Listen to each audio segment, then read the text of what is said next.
बिस्मिल्लाहिर्रहमानिर्रहीम। अस्सलाम वालेकुम दोस्तों, हमारे सीरिया और गाज़ी न्यूज़ मोहम्मद सऊद अहमद। जी तो तव्हांखे ख़बर हूंदी त जिए भुट्टो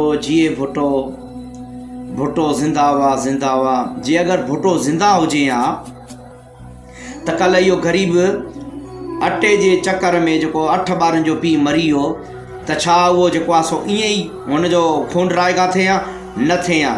छा जेके इहा हिकु ट्रक थी वञे उन जे पोयां माण्हू बकरियुनि वांगुरु ढोर ऐं कुतनि वांगुरु भॼनि था, इहा इंसाननि सां तज़लील कई वञे थी।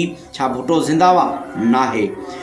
दोस्तो, जे अगरि भुट्टो ज़िंदा हुजे हा त सिंध सां इहो हशर हुजे हा। जे अगरि भुट्टो ज़िंदा हुजे हा त मेरिट ते नौकिरी न मिलनि हा। जे अगरि भुट्टो साहिबु ज़िंदा हुजे हा सिंध सां इहो हशर हुजे हा।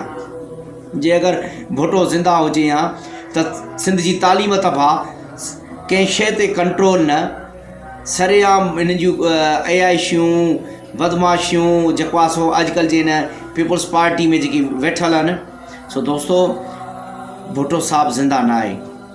भुट्टे साहिब जो सिर्फ़ु हिकिड़ो फ़िर्दु इहो जूनियर ज़ुल्फ़िकार अली भुट्टो जेको ज़िंदा हुआ उहो तेसि ताईं न ईंदो जेसि ताईं ज़रदारी साहिबु ज़िंदा हुआ।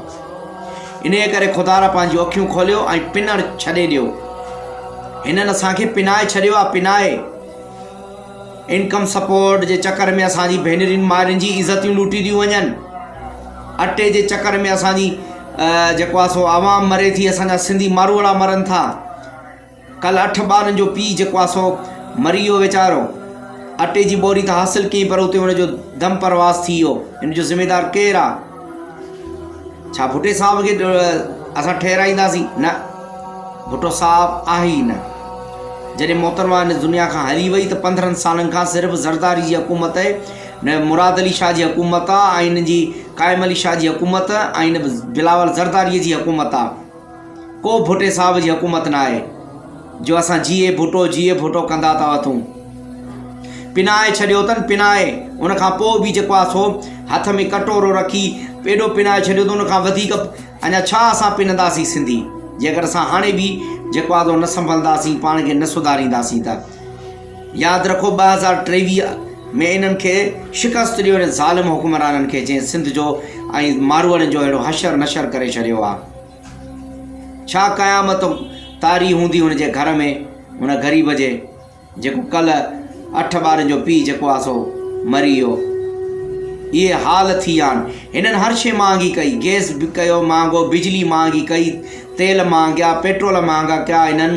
हिननि जेको आहे सो हर शइ महांगी कई, लोह महांगा कया, पर कुझु बि न चयोसीं, कुझु बि नंढे तंज़ न कयोसीं। पर कम अज़ कम अटो त सस्तो कनि, अटो त सस्तो कनि जेको जंहिंजी वजह सां आवाम ज़िंदा रहे। रोटी कपिड़ा मकान जो नारे ते हे ड्रामो रचाए रहिया आहिनि। अॼु जा हे पीपल्स पार्टी वारा, हे मुराद अली शाह, ज़रदारी बिलावल ज़रदारी। ख़ुदा अखियूं खोलियो। हींअर बि अगरि अखियूं न खोलींदो त पोइ अचण वारा तव्हांजी नस्लूं बि जेको आहे ईअं ई पोइ पिनंदियूं जीअं अॼु असां सिंधी पिनी रहिया आहियूं।